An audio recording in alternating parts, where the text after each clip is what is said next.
Thank you.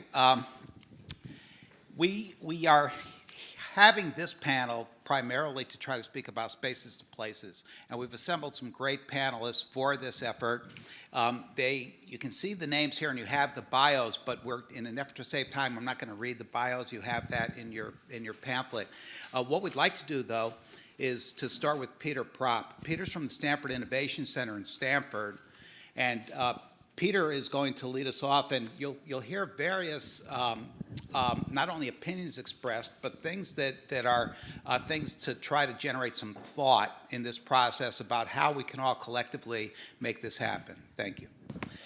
While Peter gets prepared, we're going to move to Marcy Kovac. Marcy is involved with two great operations downtown, both the Beehive, which is a collaborative workspace, and also with Banana Land, which is a great creative agency that she started 10 years ago. And Marcy is Marcy's also a Bridgeport resident and is very active in a lot of the activities going around. So, Marcy, please take it. Yeah. I prepared. We have a. Speaking of Beehive, we have a short little video about it that we'll show you first, and then I can talk to a couple of the other ventures that Phil mentioned. Hey, we're the Hexies, and we founded Beehive Bridgeport in May 2013.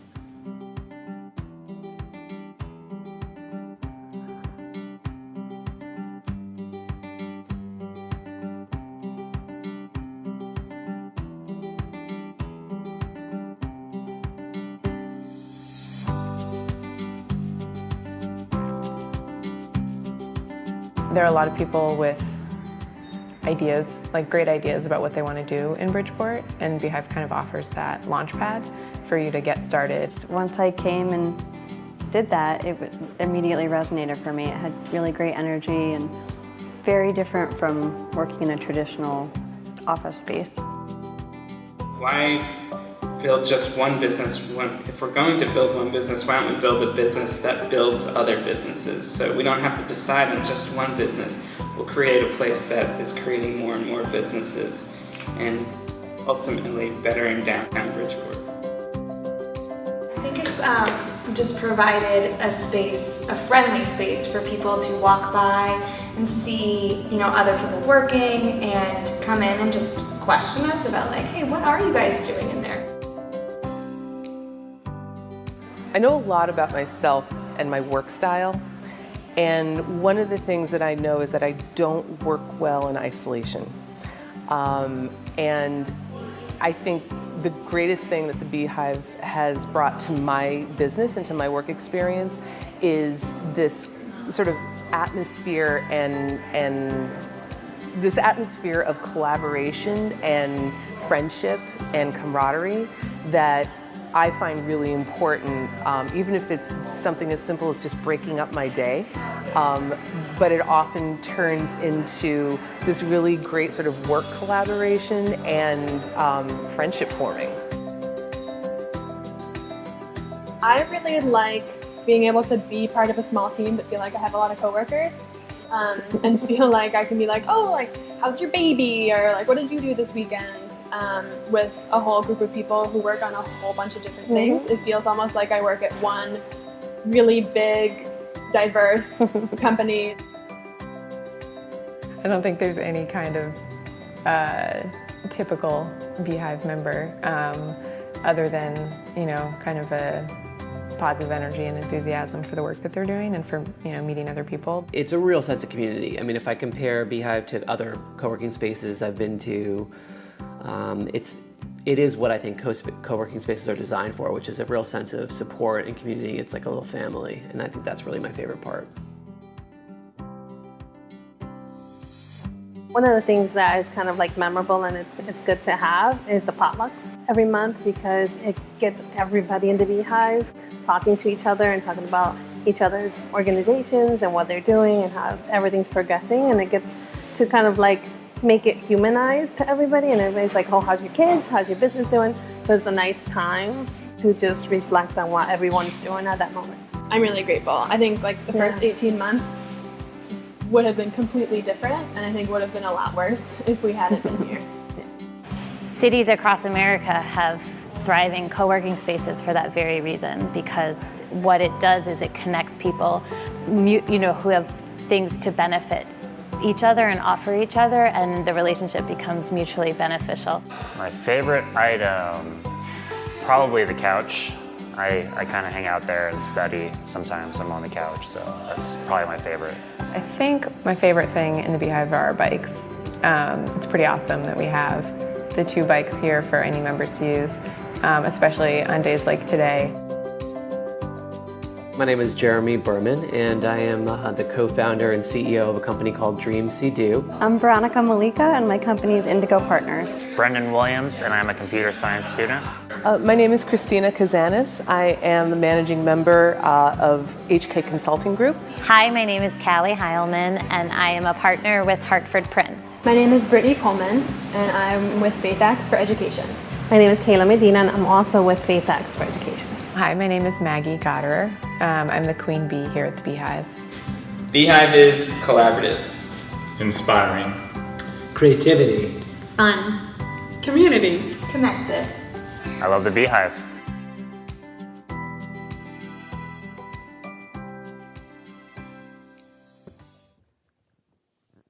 Yeah, so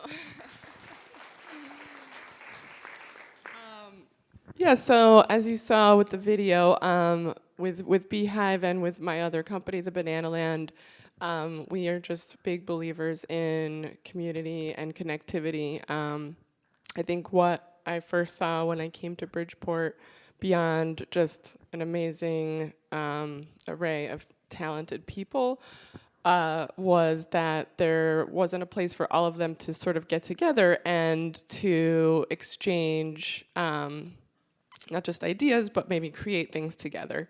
And I think one of the things I love most about Beehive is that it provides that space for people to not just get a leg up and have a place where they can start their business with smaller overhead, but they also get to work alongside of people that they may not have gotten to do so if they had their own office or working from home or something of that nature. So.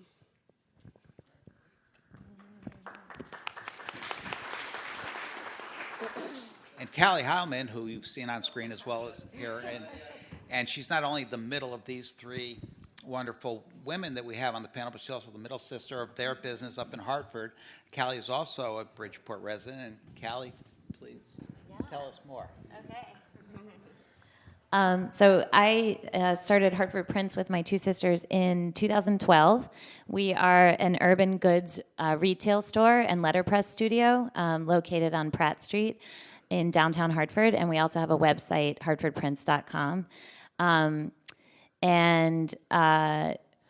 We got our storefront through a similar initiative like in New Haven in Hartford that was called the iConnect program.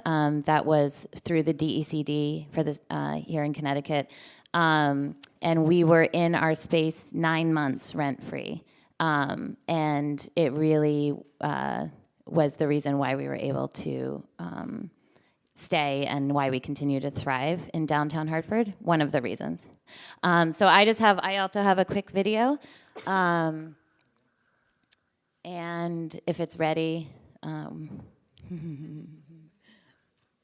know a lot about myself. All right. Well, this is not the right sound, but this is a commercial that we shot in downtown Hartford last fall, and it was titled "Small State, Big Heart." And the purpose of the video was to show how our brand activates the community in Hartford and also in Connecticut in ways that feel organic and feel purposeful. And that's really what our brand is about. So you can see we took over a parking lot in downtown Hartford, and we had a food truck come, and we had a Hartford Hot Several, which is the marching band, come, and we sort of staged a big pop-up party in the parking lot. And feel like I can be like, oh, like. Okay. And the title of the commercial was "Small State, Big Heart." So I think I'm just going to say one more thing, and then I'll pass it on. There is, but I think we can just keep things rolling.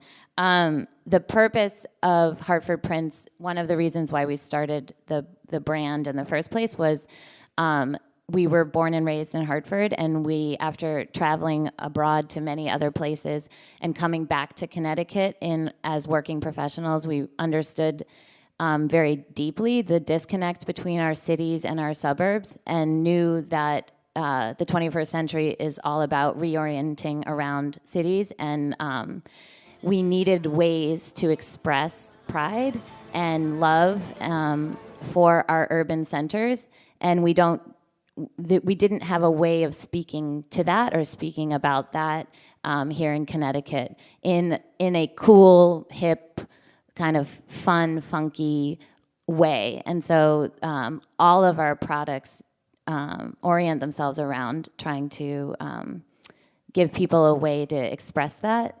So I'm wearing one of our shirts right now, and it's the New York, New Haven, Hartford rail logo. And so with that, I'm gonna pass it on. But our store, like I said, is on Pratt Street. So come pop in and visit us, please.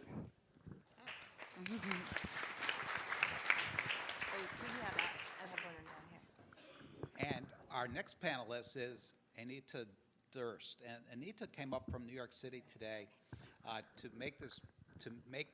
be a part of this program, but also is allowing me to allow all of you to be some of the first to know about this. But Anita started an arts organization about a little over 20 years ago in New York City called Chashama, which is an organization which helps artists, as it says in her biography, to find space for living, for creating, and for presenting art.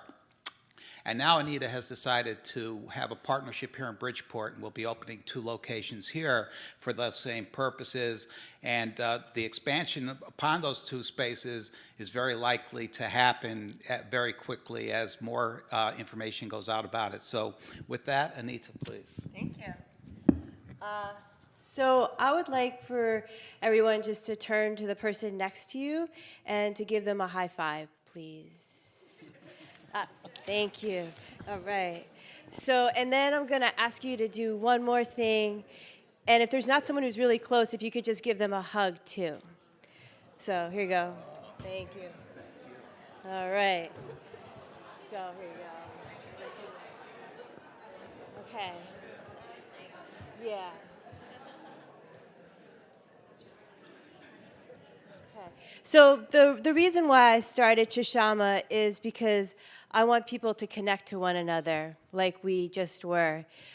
So the way I do that is property owners donate space to me on a temporary basis, and then we give it to artists for work and show space. So this first slide is our Brooklyn Army Terminal, where we've been for almost 10 years, and we have 96 visual arts studios. And for those artists, we have workshops, and we bring curators, and we help sell their work. And once they get a space there, they get to stay there. So some of our artists have been with us for more than 10 years. The next slide shows our presentation space. We do about 150 shows a year. We do visual art, and then the next slide shows us we do dance and theater. So and that's what we'd like to do here.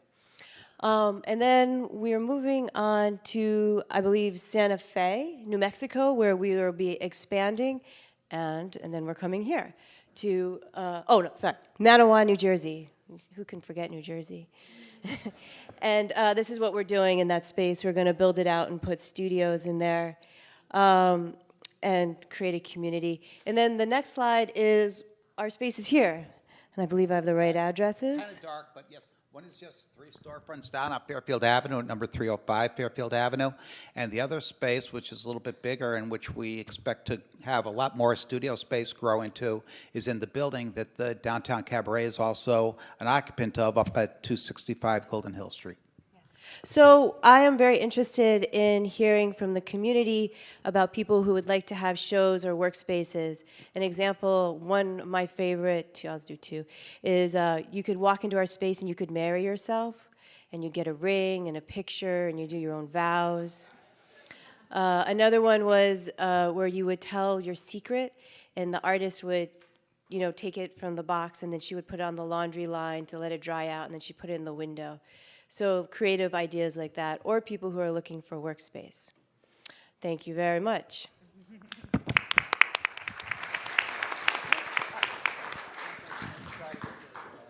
And now we're ready for Peter again to do his presentation about Stanford Innovation Center.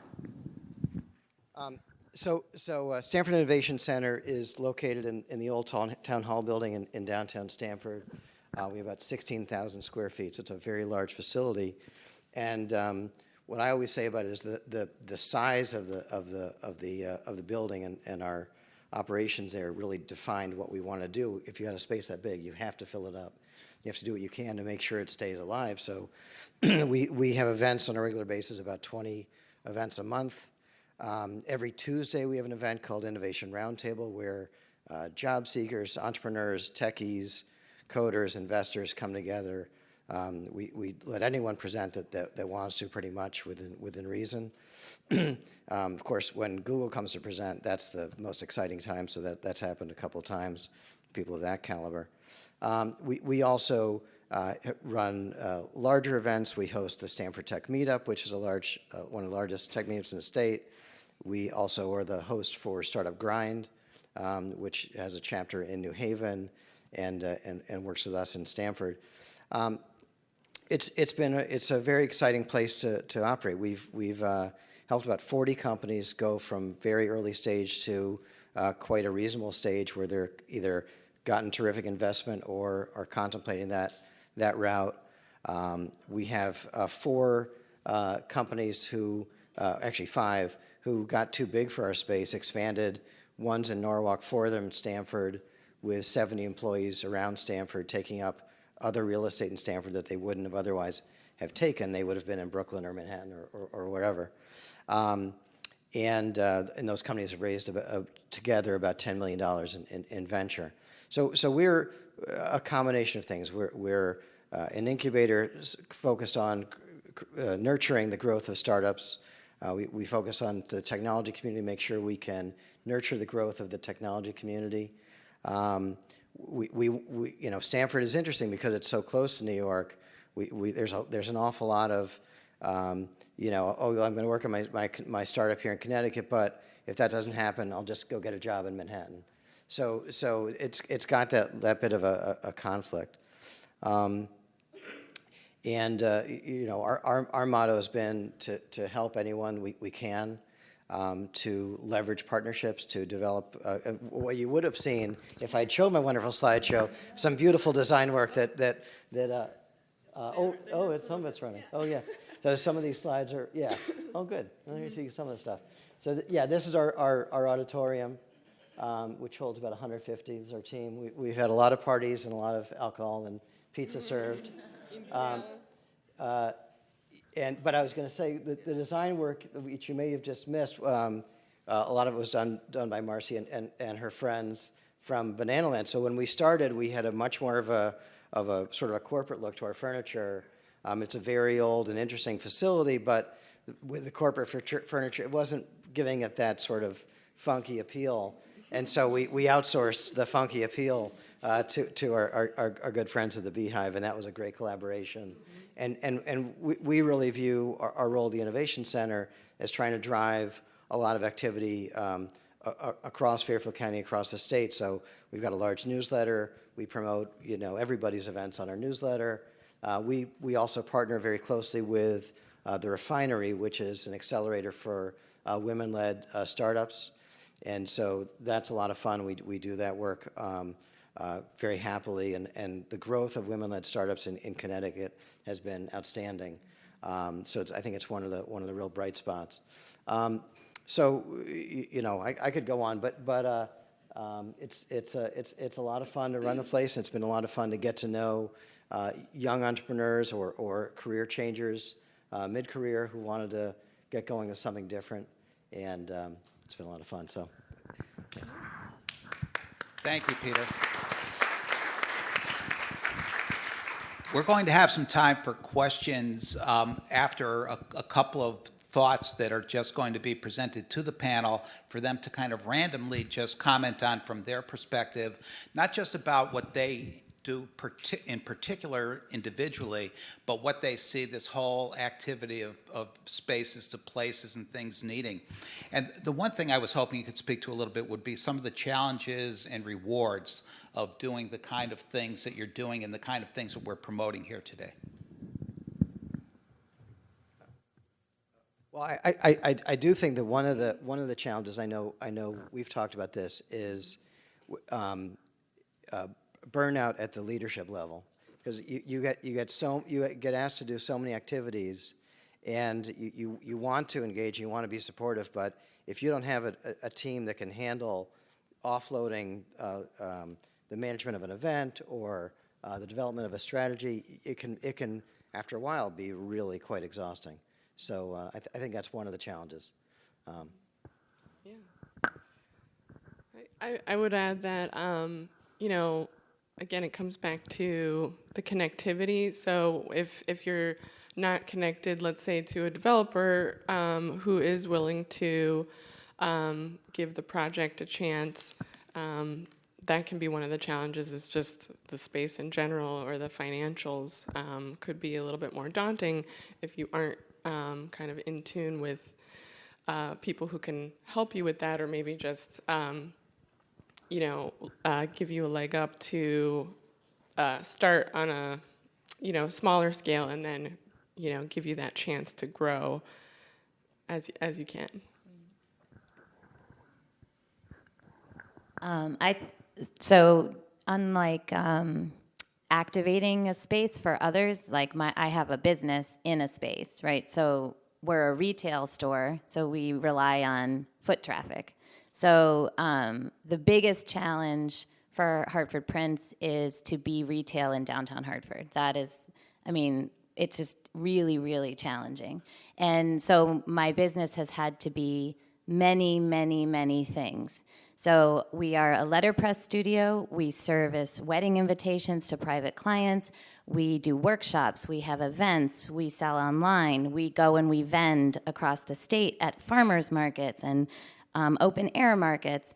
And God, I think we have like 8 channels of for revenue. You know, so it becomes really, really challenging. Burnout is really is a huge thing. And it's also like, how do you maintain all those different channels, but streamline your message, streamline your marketing, so that people understand what it is that you are and what you aren't. And how do you get people to just come to your store, you know? So yeah, those are very real challenges. The rewards are making all those people's dreams come true, and the challenges are over 1,000 people waiting list.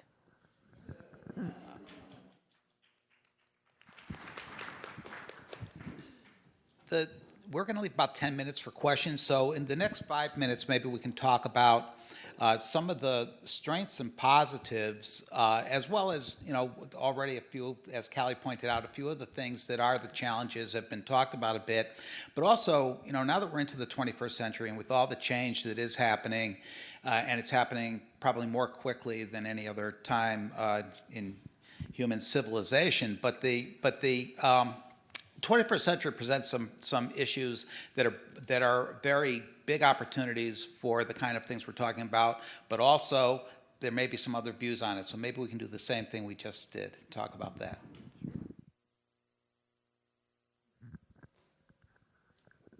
It's interesting because we had a great panel discussion last night around the 21st century and technology too, and with a different group of people. And I think you know, one of the challenges and things that I keep hearing is because our urban centers are so focused on themselves, I think one of the things that we can do is connect them better, again, with, New Haven, Bridgeport, Stanford, Hartford efforts, really not just, focus on the connectivity and technology in Bridgeport, but you better connect all of the cities so that all of the networks are even more empowered and can do more together.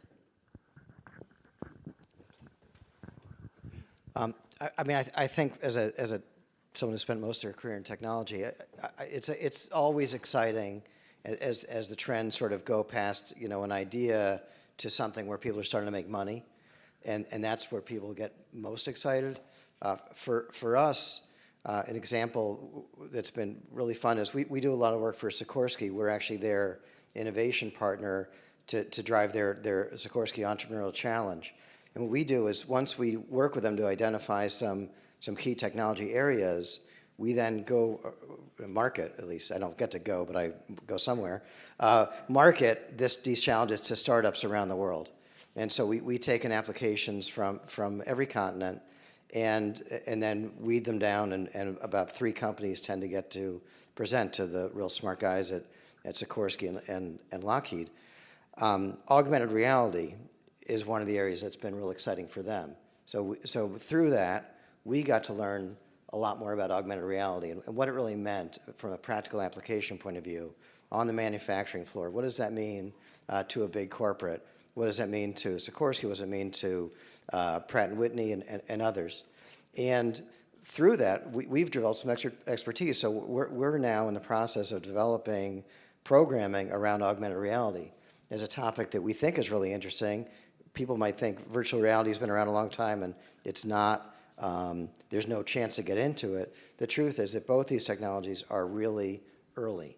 And so if you know any technologists in your neck of the woods and they have an interest and they're looking for a project, I would say that's one that really offers a lot of opportunity, not only for technologists, but for artists and others as well. So I think it's key that you keep an eye on the technology trends, that you try to build up the knowledge base in our communities. I don't think we have a especially deep coder community in Connecticut right now, especially Fairfield County. Again, a lot of it gets drained down to New York for salary purposes. But if we develop some expertise and develop some fun ideas and programming, I think there's some really nice opportunities for growth in a couple of key industries. I'm not sure that was the answer you're looking for.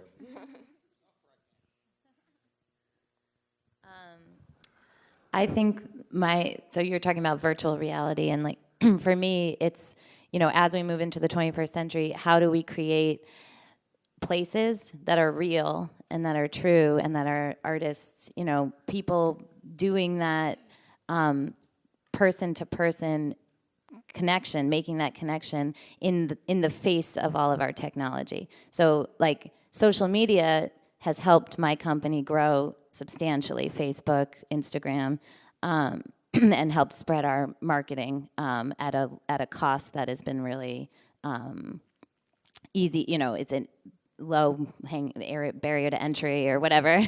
But at the same time, if we don't have events in our store, if we don't have workshops, if we don't have pop-up parties, if we don't shut down Pratt Street and hold like a crazy event, it starts to be meaningless. It doesn't have anything behind it. There's nothing real to it. So when I say we're handmade and homegrown goods and we're retail with purpose, it's flat if there's no human experience that comes with it. And so for me, that's what the 21st century is about. Maybe we have some questions. David is out there with the microphone. If someone could raise their hand.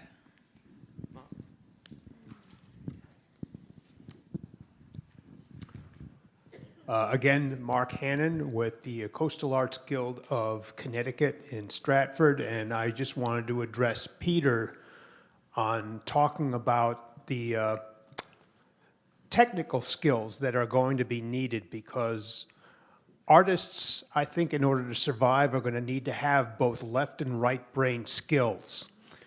even in terms of being able to create and manage a website, I find that a lot of artists oftentimes are flummoxed by these skills, and they will offload this onto somebody else, a nephew, a brother, a friend, and they usually create something that's abysmal. I mean, they create beautiful work, but you have to always consider that a website, anything that is your art is inside, what's around it is its frame, and if you put your art in an abysmal frame, it takes away from your art. So being able to manage this. To your point about coding, Peter, I know that our president-elect, one of his campaign promises was that he was going to be ending a lot of the programs for companies bringing in overseas programmers and engineers, so that these are probably skills that we're going to have to be able to develop domestically in order for those companies to succeed. Yeah, well, I think we do regardless, and you know, first of all, the contributions from people from other countries to the tech community can't be overstated. It's unbelievable. So you know, that could really be a downer economically to not have that talent, who already has the talent working on behalf of American companies. But there are really good institutions around. They're teaching coding. UConn Stanford now has a full-time computer engineering professor, one, and I believe 3 more starting in September. So as they bring in their housing into UConn Stanford, I think we're going to see more computer science engineers in Stanford, which is great as long as we can put them into Stanford jobs and not Manhattan jobs. But, and certainly Bridgeport produces a lot of computer science people.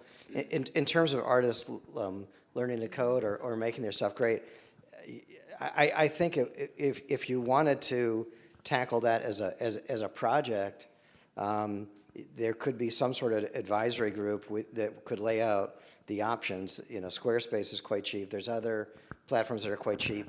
If you've got budget, you hire, you know, my friend. But it's, the other thing is that learning a program, a lot of this stuff is not that hard. And if you take the time to do it, artists tend to, have that sort of way. If they figure out the pattern, they can really do it. So I don't want to go on too long, but I think there's opportunities.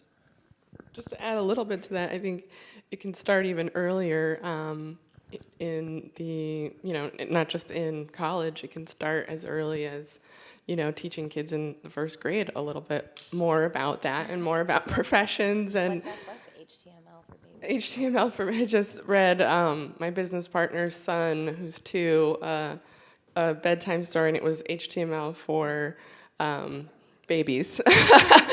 So, I mean, I think part of it is maybe it feels a little bit unapproachable. I know even for me, who I do it every day. I'm not a coder, but I work with code and websites, and it can feel really unapproachable until you get to understand a little bit more of the basics. And I think in order to do that, it would be helpful to start that education much earlier in the schools, and not just rely on, Just one thing I'd love to see is something like Beehive or the Stanford Innovation Center come to Bridgeport, but the purpose of it being an open space for the community, for people here in Bridgeport that are looking for workforce training, looking for workforce development, to come in and for very low cost gain some coding skills.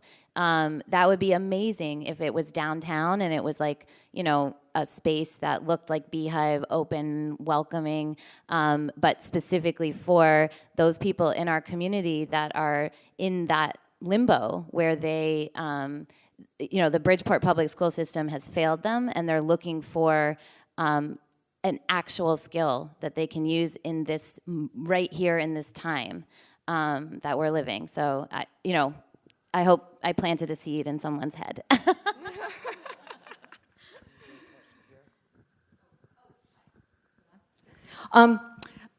Thank you all. I just wanted to say what I think that for me, what binds us all as a society, as a civilization, any age, gender, cultural background, is masterful storytelling. And I want to thank you all for sharing your stories, whether art is your infrastructure or technology is your infrastructure.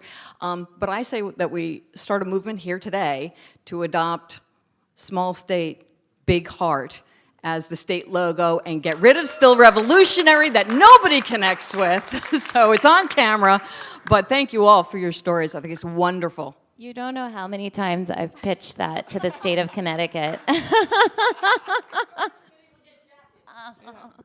Thank you. Hi, I'm Lynn. I actually have a more revolutionary idea that kind of engulfs what other people are saying. I represent 50 comedians in the Connecticut, New York. Yes. I am trying to make Bridgeport the next comedy hub. I produce 2 comedy shows a month. The problem with that we're using space that's closed anyway.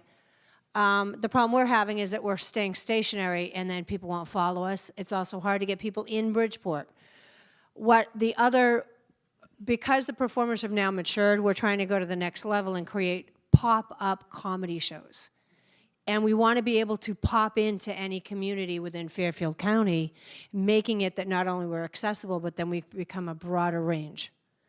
And my question really is, how do I find the opportunities to pop into these places, these creative places? Do I go to organizations? Do I go to developers? Like, how would I go about doing that?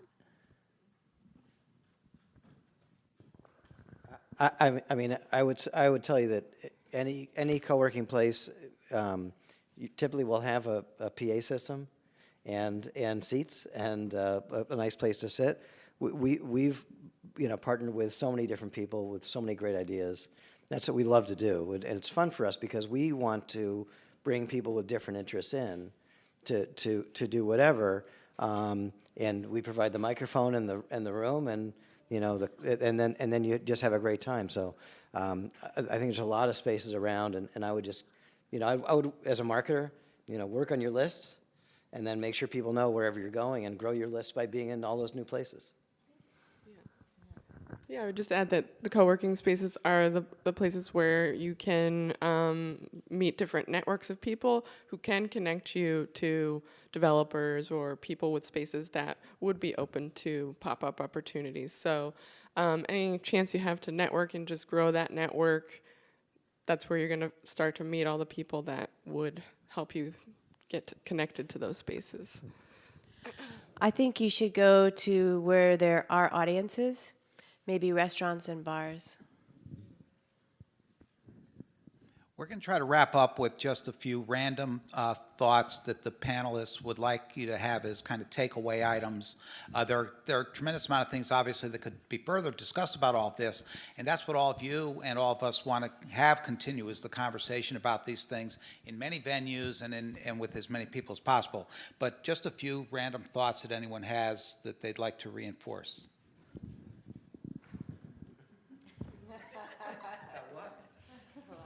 Not the election.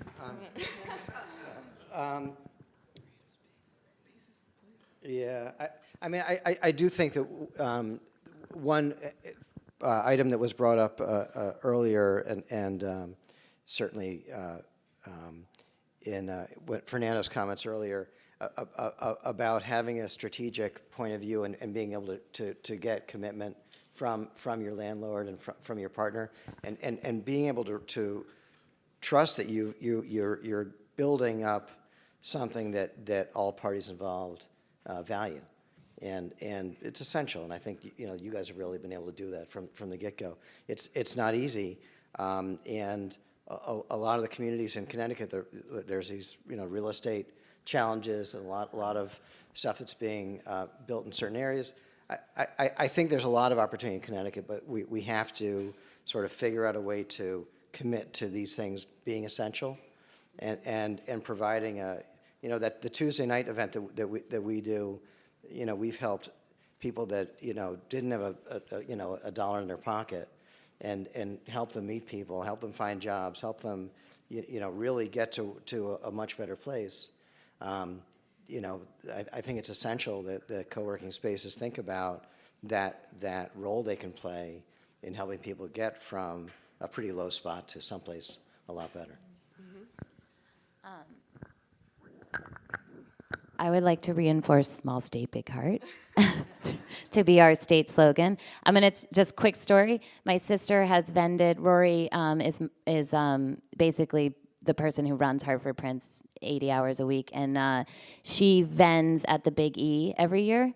And if she were here, she would tell you that the Connecticut Pavilion at the Big E is the saddest place. And I don't mean to say this to make you all feel bad, but Vermont is really quaint and cute, and New Hampshire has, whatever they have to offer for them, and even Massachusetts has the whole patriotism thing, and when you walk into the Connecticut Pavilion, people are like, wah, wah.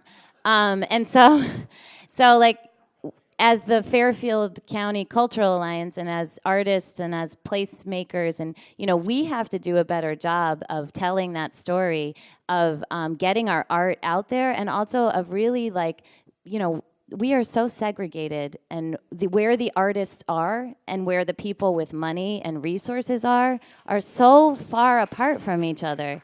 And Connecticut, it's so stark, it's so present, and I just would love for, if we could all say here today that 2017 Big E Pavilion looks like an effing fucking party, so that's my. A third of the pavilion. Lego is, Very sad. I was just there this year, and it was just like, really? Yeah. You've got so much going on here in Connecticut that you're right. We just need to come together. Yeah, the story, we got to tell a better story, that's for sure. All right. Thank you for your interest. We were charged with being on time, and we're going to end on time. So now, I don't know if David has more to say, but thank you all very much, and I guess now is the lunch break.